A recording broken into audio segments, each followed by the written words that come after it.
Radio city spotlight. Hi, मैं हूँ वायु इन रेडियो सिटी स्पॉटलाइट। यार कान्हा, मैंने किसी भी गाने के बारे में ना ये कहना बहुत मतलब अच्छा नहीं होता डायरेक्टर प्रोड्यूसर गिल की गाना उनके लिए बनाया नहीं था। तो this song was not made for Shubhmangal सावधान एंड दिस तो आनंद सर आल्सो न्यू। उस समय मतलब गाना हमारे पास पहले से था और फिर they loved it, it fitted in the situation so they took it. But एक गाना जब बनाया था तब किसी और के कहने पे, मैं नहीं बताऊं किसके, somebody was making a film on a computer hacker। मतलब कि वो पूरा जो आइडिया था जब उसको बना था metaphorically I try to talk about Kanha, like जैसे कान्हा मक्खन चुरा लेते थे कुछ भी करके। मतलब मैंने तो बचपन में कान्हा को तो कभी देखा नहीं लाइफ में, उस समय पैदा नहीं हुआ था मैं, लेकिन मैंने कृष्णा करके शो आता था, उसके कैसेट्स आते थे, उसमें देखा था कि वो कुछ भी कर लो आप, मतलब वो रस्सियां ऊपर ऊपर बांध देती थी, वो जो होती थी गोपियां, what do you call them, वो जो होती थी वो, और वो फिर भी कान्हा चढ़ जाते थे, वो बना के पूरा का पूरा ऐसे पिरामिड बना के चढ़ जाते, कुछ ना कुछ करके जुगत लगा के। And that's very much like what a computer hacker does, like वो नए नए कोड डेवलप करके उसको क्रैक करना। तो वो metaphorically it was Kanha. But क्योंकि वो फिल्म कभी बनी नहीं और वो फिल्म के बारे में मतलब वो गाना रह गया, गाना बन गया था, मतलब गाना दिमाग में था और शुभमंगल सावधान के लिए उस सिचुएशन में it was just fitting. So and we just tweaked it a bit here and there, थोड़ा बहुत इधर चेंज किया, लिरिकली चेंज किया, थोड़ा बहुत, थोड़ा मुखड़े को थोड़ा एक लाइन काटा, थोड़ा छोटा किया, वो सब करके it just became the Kanha what it is.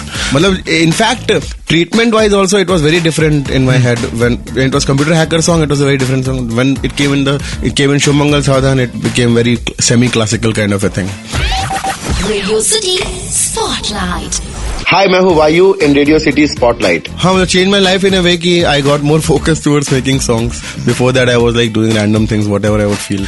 But हाँ, मतलब उसकी स्टोरी है कि मैं ले में था उस समय, Khardungla world's highest motorable pass में अपहिल साइकिलिंग करने गया था, बहुत मुश्किल के साथ साइकिल लाद के लेके गए थे।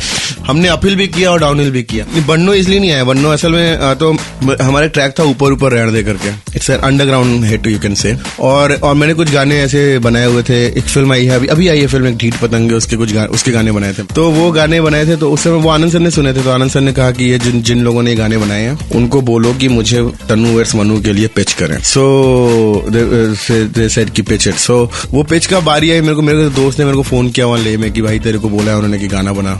तो जब मेरे को ब्रीफ आई वहां पे कि बनाओ कुछ, तो पहले तो मैंने साडी गली जैसे कुछ बनाने की कोशिश की काफी समय तक, फिर लगा कि नहीं जम नहीं रहा है। तो मेरे दोस्त ने मुझे सजेस्ट किया कि why don't you make something about which is a folk song को कुछ रिक्रिएट क्यों नहीं करते। तो मैं सोचा हाँ ये अच्छा आइडिया। फिर हमने फोक सॉन्ग सोचे, तो बन्नो तेरी अखियां सूर में दानी, हमें लगा कि अच्छा गाना। फिर बन्नो तेरी अखियां सूर में दानी में नया क्या कर सकता हूँ सोचते, क्योंकि बन्नो तेरी अखियां सूर में दानी एक ऐसा गाना था जो हमसे ऊपर की जनरेशन को पता है, they will relate to it. अगर हम इसको नया कर लेंगे तो our generation will also relate with it. तो वो चीज सोचते मैंने सोचा कि इसको मैं कुछ नया करता हूँ। तो करते करते मतलब ऐसी स्वैगर वैगर वर्ड में बहुत यूज किया करता था ऐसे बोलचाल में, तो मैंने ऐसी गाया, ऐसी दिमाग में, तो मैंने मुखड़ा बनाया जब कि गरम हवा सिंगड़ी को भारी सब बना के ऐसे दिया उसको। तनिष को सुना, तनिष बोला हाँ इंटरेस्टिंग है, कर सकते हैं। Then he worked on it, then he produced it, then he put like everything into it, all the music and everything, got the singers to sing it, everything is done। तो हमने गाना भेजा और तब तक तो हमारे पास कुछ था ही नहीं होता, लाइफ में कुछ किया ही नहीं था हमने लाइफ में। ऊपर था लेकिन वो इंडिपेंडेंट और अंडरग्राउंड तो कोई मतलब नहीं था उससे। पर जब ये गाना भेजा हमने तो आनंद सर का 3 दिन तक रिप्लाई नहीं आया। तो हमें समझ में आ गया कि गाना रिजेक्ट हो गया है, अभी तो कुछ मतलब नहीं और जिंदगी में कुछ और ढूंढो करने के लिए। पर 3 दिन बाद जब रिप्लाई आया तो ऐसा रिप्लाई है कि मतलब वो था गूस बम्प फॉर मी कि उन्होंने रिप्लाई ये दिया, तो आनंद सर से पहले मिला भी नहीं था, हमेशा से ऊपर ऐसे भगवान की तरह देख रहा था दूर से। 3 बार रिप्लाई ये आया कि यार 3 दिन इसलिए लग गए क्योंकि हम स्क्रिप्ट में चेंजेस कर रहे थे गाने को फिट करने के लिए। तो like that was the best thing that ever happened. Radio city spotlight. Hi, मैं हूँ वायु इन रेडियो सिटी स्पॉटलाइट। हम लोग नागिन जब बनाया था तब तो लगा था कि अच्छा गाना बन रहा है, इंटरेस्टिंग गाना है, पर ये तो नहीं सोचा था कि इतना बड़ा हिट होएगा कि मतलब कई सारे चार्ट्स में नंबर 1 पे है काफी समय से और हर जगह Diplo drop the track at his gigs. तो मतलब वो सब देखने के बाद तो लगता है कि मतलब कुछ पता नहीं कैसे किया। एंड मेरे ख्याल से कोई एल्गोरिथम तो हो नहीं सकता इसका, कोई फॉर्मूला नहीं हो सकता। ये गिन आई थिंक गिन वर्कड अ लॉट। बट वो गिन का आइडिया ना मुझे अभिषेक पाटिल है मेरे मैनेजर, मतलब सोनी में एनआर देखता है, उसने मेरे को बोला था कि एक वर्ड का हुक बना, कोई एक वर्ड इसमें रिपीट होता है ऐसा हुक बना। तो हम बैठे हुए थे सीढ़ी पे नीचे बैठे हुए थे, वही बैठा था बगल में और जो पुरी जो जिसने प्रोड्यूस किया है वो भी वहीं खड़ा हुआ था।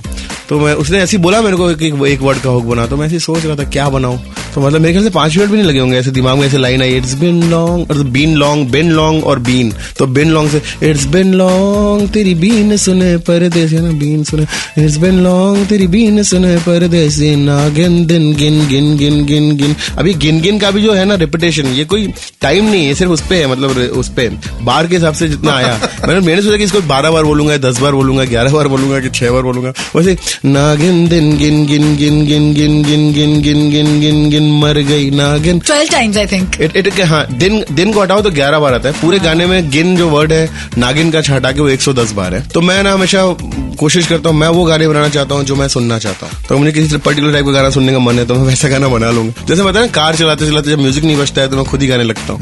मतलब द होल जो मुखड़ा है गाने का, मतलब जो हुक है, जो क्रॉस है, थोड़ा ज्यादा ही मतलब अतरंगी टाइप का। इट्स बिन लॉन्ग तेरी बीन सुने परदेसी, नागिन दिन गिन गिन गिन मर गई। तो आई मीन थोड़ा तो मतलब आस्था थोड़ी शौक थी, और मैं उस समय पहली बार बना था आस्था से, पर हमने कभी मतलब ये पहली बार मैंने उसका रिकॉर्ड किया था। तो यह ऑब्वियसली जब किया था तब तो मतलब everybody singing is funny song which just doing it for the sake of doing it. पर फिर बना और फिर हमें लगा कि नहीं, we can develop it better. I don't know whose conviction was it from the beginning. I was so like, मेरा तो conviction हर गाने पे ही होता है मेरे। Radio City Spotlight. हाय, मैं हूँ वायु इन रेडियो सिटी स्पॉटलाइट। सबसे पहले तो we should congratulate Jugaad motion pictures like Pranit Dargai and Dheer and all everybody in the team Aditya कि द वीडियो कॉन्सेप्ट। मैं जब खुद गाना बनाया था, जब लिखा था गाना, तब तो दिल्ली में बैठा हुआ था मैं 2 साल पहले। एक दोस्त के साथ वो गिटार बजा रहा था, गिटार बजाते बजाते मेरे ख्याल से खुद ही ये कई बार गाने खुद ही निकल आते हैं, तो वो खुद ही निकल आया था। मैंने इनफैक्ट अगर आप 2 साल पहले मेरा फेसबुक पोस्ट चेक करेंगे जनवरी 2018 का, तो आपको गाना मिलेगा जहाँ पे मैं सोफा बैठा हुआ हूँ, मेरा दोस्त बगल में गिटार बजा रहा है और मैं गाना गा रहा हूँ। तो जब गाना बनाया तब तो सिर्फ बातें करने के ऊपर ही था। It was basically breaking the ice between 2 people, क्योंकि बातों में मेरे ख्याल से एक गर्मी होती है, एक नरमी होती है, और कोल्डनेस को actually it can thaw it out. तो मेरे ख्याल से गाना बेसिकली उसी बारे में था। और अच्छी बात ये है कि it's just you. Yeah, I mean, this is the first time and now we're thinking of doing it more often. So मैं खुद अगर फील कर रहा होता हूँ, जिस तरह का फील मुझे लगता है कि इसी तरह का कॉम्पोजिशन होना चाहिए या इसी तरह के वर्ड्स होने चाहिए, तो मतलब ये मुझे भगवान ने, मतलब thank God, it's a gift, I must say that, कि I get this, I don't know, मतलब very most of the time when I write songs in a particular mood, I just get the right words and get the right tune. So I think all my songs which I have written are driven by the feel rather than anything else. Lyrics पे ध्यान दें तो बीच में एक जगह है जहाँ पे मैंने बोला है कि बातों के मतलब जरूरी नहीं हो, लफ्ज या लफ्ज जरूरी नहीं, आंखों ही आंखों में एक दूसरे के हम, आओ ना सपने सलोने सुने, आओ जरा हंसने रोने सोने, पल सारे दीवारे कोने सोने, एक बेवजह बे तो किसी कहानी में अपने भी किरदार होने सोने, बातों के मतलब जरूरी नहीं हो, लफ्ज या लफ्ज जरूरी नहीं, आंखों ही आंखों में एक दूसरे के हम, आओ ना सपने सलोने सोने। Radio City Spotlight.